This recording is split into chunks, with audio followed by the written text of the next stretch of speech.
Salut à tous, c'est Sylvain. Donc on se retrouve aujourd'hui pour parler du pronostic de France-Finlande. À l'heure où je tourne cette vidéo, la conférence de presse de ce mardi de Didier Deschamps vient de se terminer.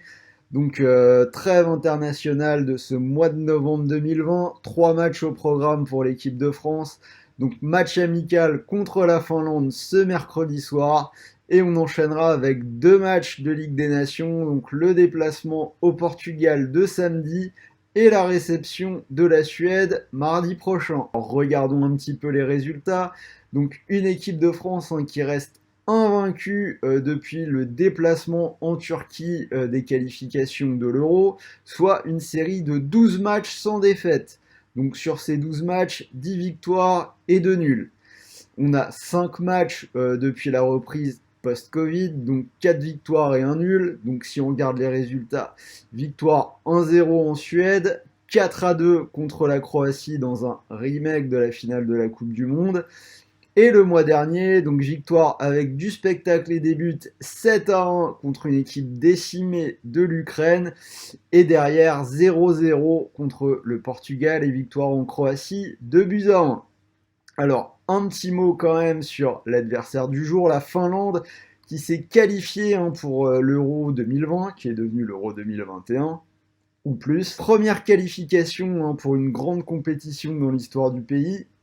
Ils sont arrivés deuxième de leur groupe derrière l'Italie, mais devant la Grèce et devant la Bosnie. Niveau résultat, donc sur les derniers matchs, on voit défaite à la maison contre le Pays de Galles 1-0, victoire en Irlande 1-0, défaite en Pologne 5-1 et 2 victoires à domicile 2-0 contre la Bulgarie et de nouveau contre l'Irlande 1-0. Donc on voit malgré tout, si on regarde leurs derniers résultats, c'est une équipe qui progresse mais qui reste en difficulté, notamment à l'extérieur et notamment contre les nations qui sont plus fortes qu'elles. Alors quand même, on va développer un petit peu sur le groupe de l'équipe de France. Donc sur les conférences de presse d'hier et d'aujourd'hui, on a Deschamps qui a quand même dit des choses intéressantes. Donc intégration dans le groupe de Marcus Thuram qui a été très bon avec Mönchengladbach depuis le début de saison.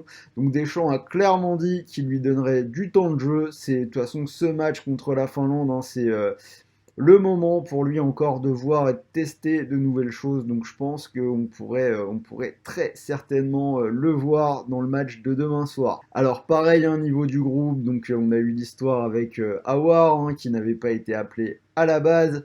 Puis il a été rappelé pour après la blessure de Fekir et finalement il est également blessé, donc il n'y aura pas de Aouar dans le groupe. Donc Deschamps avait tout d'abord annoncé qu'il ne serait pas remplacé, puis finalement il l'a été, et c'est petite surprise, c'est Ruben Aguilar qui a été appelé à sa place.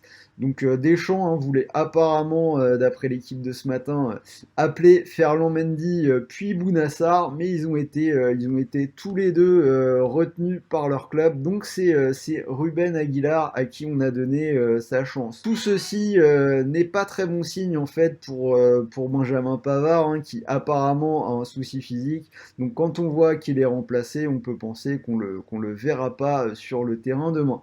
Deschamps a d'ailleurs dit que ça pourrait être le cas de 5 ou 6 joueurs, même s'il n'a pas voulu dire clairement de qui il s'agissait.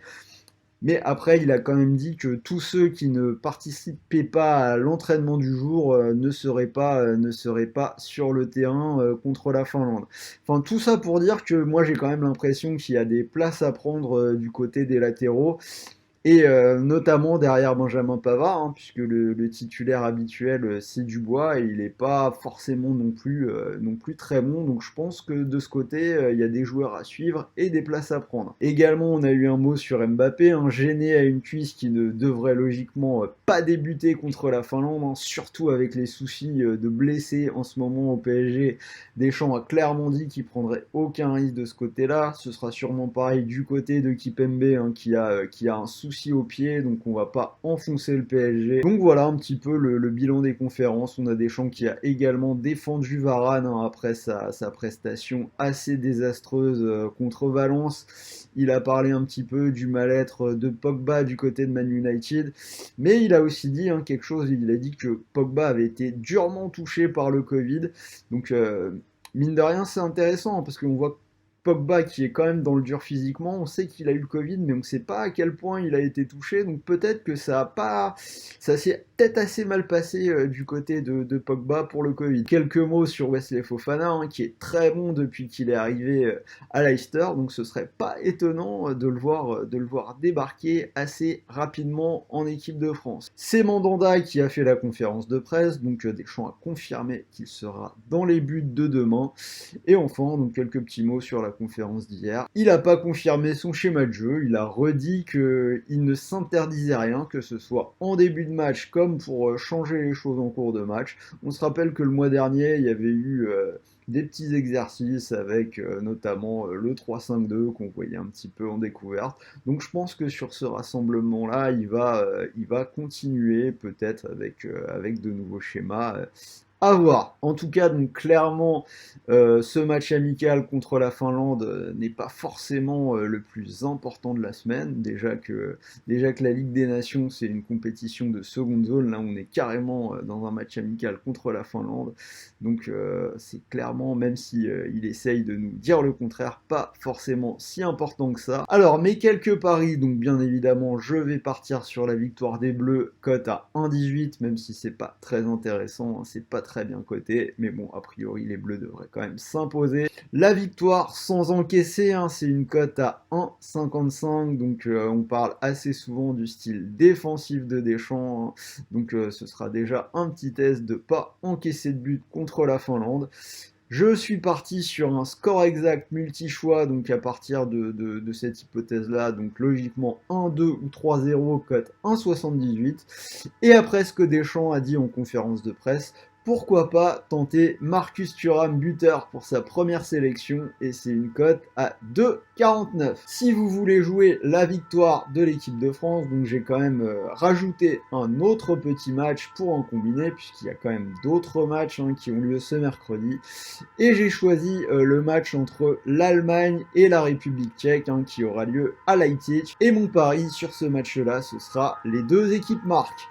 Donc ça a été le cas dans tous les matchs de l'Allemagne depuis le restart, donc il y a eu 5 matchs, 5 fois les deux équipes ont marqué, donc si on regarde un petit peu les scores, 1-1 contre l'Espagne, 1 partout contre la Suisse, et après donc il y a eu encore plus de buts le mois dernier, donc 3 partout contre la Turquie, victoire 2-1 en Ukraine, et victoire 3-3 contre la Suisse. J'avais déjà noté dans mes précédentes vidéos que l'Allemagne avait des problèmes défensifs, que les défenseurs n'étaient pas forcément au meilleur de leur forme, donc ça devrait se poursuivre, surtout que du côté de la République tchèque, c'est aussi 4 fois au cours des 5 derniers matchs où les deux équipes ont marqué. Donc ce pari me semble intéressant et c'est une cote à 1,54. Et si vous donc combinez les deux, la victoire sèche de l'équipe de France contre la Finlande à 1,18 et les deux équipes marquent entre l'Allemagne et la République tchèque à 1,54, ça vous fait un petit combiné à 1,82 et ça se passe sur BetClick. Si l'un de ces paris vous intéresse, sachez que vous pouvez profiter d'un bonus d'inscription que je trouve assez intéressant chez BetClick. Donc c'est 100 € de paris remboursés, que votre premier pari soit gagnant ou perdant. Donc par exemple, si ce combiné vous intéresse, vous pouvez miser 100 € donc sur la victoire de la France et les deux équipes marquent entre l'Allemagne et la République tchèque à 1,82. Donc si le pari est gagnant, vous remportez 182 € du pari, du gain, mais également 100 € de paris remboursés supplémentaires, donc un gain total de 282 €. Alors par contre, si le pari est perdant, donc vous récupérez malgré tout les 100 € de paris gratuits pour continuer de jouer. Donc voilà, c'était Sylvain, j'espère que cette vidéo vous a plu, n'hésitez pas à liker, à commenter pour me donner vos pronos, à en parler autour de vous et à vous abonner à la chaîne si ça vous plaît. Et pour le reste, on se retrouve vendredi avec Sarah pour un live sur la suite et la Ligue des Nations et les matchs de ce week-end. Donc je vous dis à très vite, ciao les gars et bon pari.